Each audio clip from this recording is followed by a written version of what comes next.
emphasized speech, consonants, sibilance, articulation. Around 9 kilohertz is the treble. So we want a bright, open, clear treble. And then we can start to roll off some of the highs right there. Okay. So we can roll off some of the lows below 75 hertz because the human voice doesn't go that low. We want very flat, transparent fundamentals. So basically, we want flat mids. We want to boost the presence in a upwards trajectory to emphasize speech and consonants. We want a bright, open treble. And we can roll off some of the air and some of the shimmer, some of those higher sibilant frequencies. So yeah, we can roll off the sub bass. So flat mids, smooth, open, bright treble, articulation, open, clear sound. And we can roll off some of that low end rumble. Okay. So first thing I wanted to do was talk about actually the audio interface. That thing right there, that's the audio interface. It's dusty as hell. But that thing only has a EIN of negative 129. That can be as high as like negative 131, negative 132, negative 133. I think that's theoretically the best EIN you can have. EIN is the preamp noise. So if I was to crank the preamp all the way to 100%, it would have a EIN of negative 129 dBu. The best a audio interface preamp can theoretically have is about negative 132, negative 133. So it's close. But if I have a microphone that's not very sensitive and I have to crank the gain, this spec is basically telling you that the preamp is going to have a audible hiss. So this preamp has a gain range of 60 dBs. Okay, so this preamp only has 60 dBs of gain. So we want a microphone that needs a lot less than 60 dBs of gain. If we look at the popular Shure SM7B microphone, and we look at the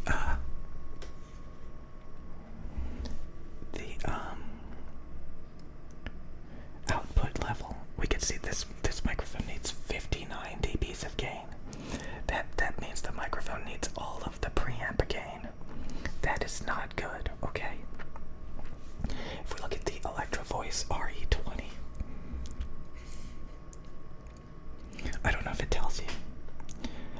You can translate this sensitivity open circuit. You can Google search MV Pascal MVPA to decibels, and you can actually translate that. If we go to recording X, okay, so this is the frequency response. Let's talk about the frequency response. So this is the frequency response for the Shure SM7B. Okay, so where does this frequency response deviate from the target?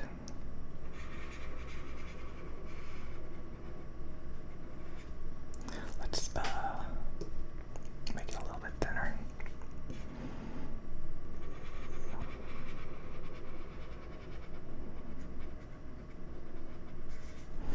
So we can see in the highs right here, we have this dip.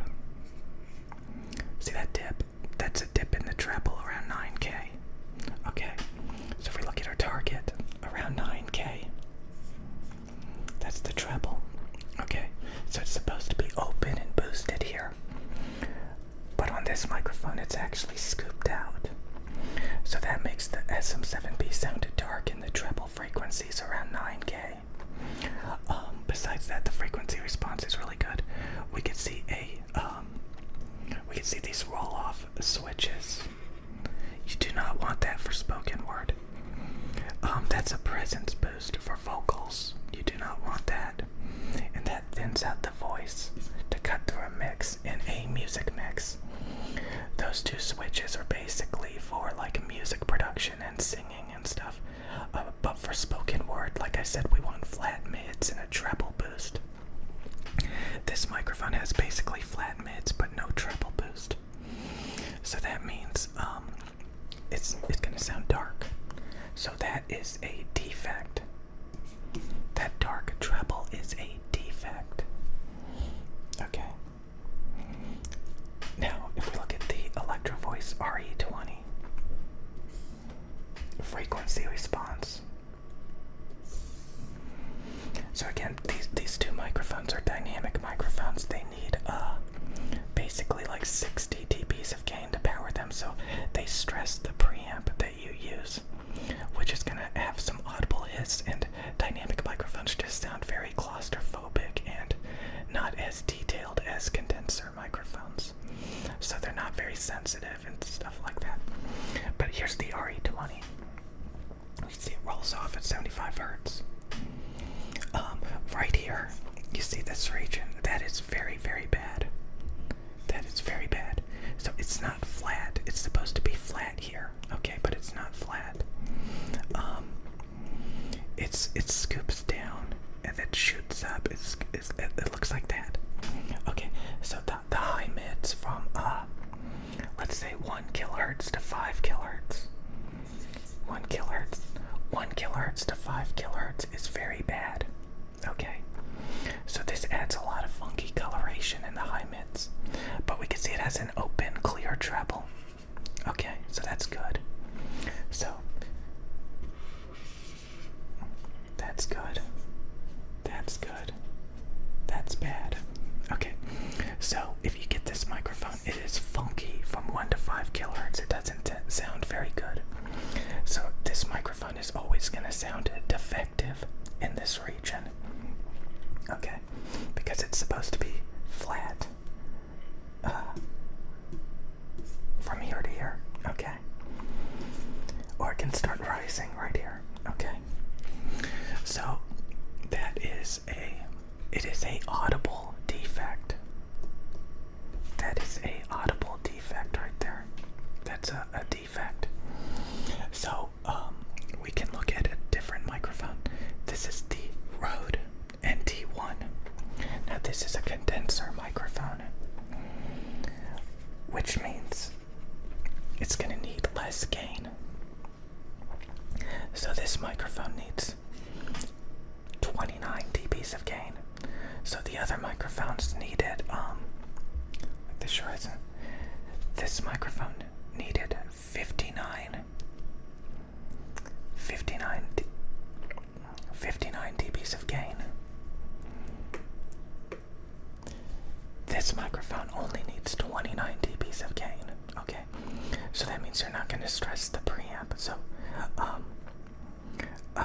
yeah, in the 20s, that's really good. Honestly, I think they may have changed this spec. 29 dBs of gain is actually a lot for a condenser microphone. I remember when I had this microphone, I was actually surprised by how much gain I actually needed. And we can see the signal to noise is 90 dBA. That's important. Dynamic microphones don't have a signal to noise, but there's a lot of condenser microphones that have a signal to noise like in the 70s or even the 60s. And that's going to have a audible hiss. So when you buy a microphone, a condenser microphone, you want the signal to noise to be around like 85, 90. The lowest I would go is like 82 dBA. Once it's around like 83 dBA, I can actually hear a audible hiss, a very low-lying hiss. Equivalent noise level means the same thing. So basically equivalent noise level and signal to noise are the same spec. You want equivalent noise level to be 12 dBA or lower. So around 13 dBA I can actually hear a audible hiss. So signal to noise, you want this to be around like 83 to like a 90 plus dBA. So this is how much headroom you have before you can actually hear the hiss. Equivalent noise and signal to noise are the same spec. They're just represented differently. So yeah, 90 dBA is really good. So, and again, the sensitivity, -29, that's really good as well. In the 20s, is really good. So that gives your preamp, you don't have to stress your preamp. You have some excess gain. And again, the EIN, if you're gonna get a dynamic microphone, you want as much gain as possible, and you want the EIN to be like 131, 132 dBu. -129 is kind of getting a little bit mediocre for a dynamic microphone where you're gonna stress the preamp. So that's like the solid state SSL2 preamp that has like an EIN of like -131, and I think it actually has more gain than 60 dBs. So this is good enough for a condenser microphone, but it's barely good enough for a dynamic microphone. So let's look at the frequency response. So this is the frequency response for the Rode NT1. We can see there's basically no defects on the advertised frequency response. So it's like it doesn't roll off below 75 hertz, which is fine. You can have the sub bass, it doesn't matter. We can see it's got like a slight treble boost, a very slight treble boost. It's got really flat mids, a slight treble boost. So I don't really like this microphone that much because the treble boost is very subtle and kind of like flat boosted right here. It doesn't really emphasize speech and articulation good enough, in my opinion. It still sounds kind of dead flat. But this microphone, the Rode NT1, is significantly better than the Shure SM7B and the Electro Voice RE20 dynamic microphones. So the SM7B is like the world's most popular dynamic microphone, and it needs too much gain, and it is too dark in the treble. Okay, so it's gonna stress your preamp. It's very low detailed. It's very woolly. It's very muffled. It doesn't have much sibilance. So we can compare the SM7B and the RE20 here. This graph actually doesn't show you just how bad the RE20 is from 1 to 5K. It looks very subtle. But if we look at this, the main point, the reason why I'm showing you this is we can see the SM7B. The SM7B looks like that.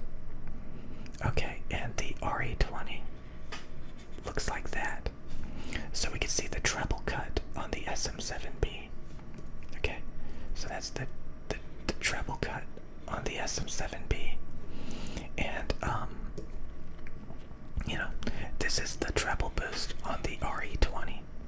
Okay, so we can see the treble cut, which darkens the sound, reduces sibilance, and stuff like that. Okay, and then it's kind of hard to see on this graph, but the SM7B has better flat high mids right there. So the SM7B has better flat high mids right there. It's hard to see because this graph doesn't represent it good enough, but the RE20 kind of looks like this, like that. Okay, we can see it on the official graph. That dip at 2K, that dip at 4.5K, that peak at 3K. It's very audible. It's very audible on the RE20. It sounds defective from 1 to 5K. It sounds funky. But the treble could be boosted by a few more decibels, but it does have a articulate treble extension. But it could technically be boosted by a couple more dBs. So if we look at the guide, we can see this is boosted by 5 decibels. So as long as it doesn't go over the 5 dB line, it's still good. Okay, frequencies should not go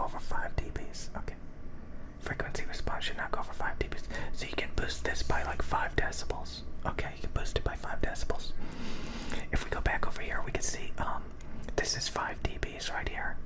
And this is boosted by like 1 dB. Okay, so this is not very bright sounding, it just has a good treble extension. And then this region is messed up. So 1 to 5 kilohertz is messed up, it's funky in the high mids on the RE20. And on the SM7B, it's funky in the treble. It's dark in the treble because it's scooped out around 9K. Okay, so again, we can see it over here. Okay, so that's a dark spot, that's a bright spot, that's a funky high mids, that's a flat high mids. Okay, so these are considered the world's best dynamic microphones, and you have to pick your poison, either funky high mids or a dark treble with no sibilance, because again, sibilance is around this region if we look. Okay, so again, around 9K sibilance. Sibilance is around 9K. Okay, so if you scoop out here, you lose all the sibilance in articulation. Okay, so that's the reason why the Shure SM7B is a sibilance killer. Alright, and it's dark sounding. Okay, and the RE20 has a brighter, more articulate treble.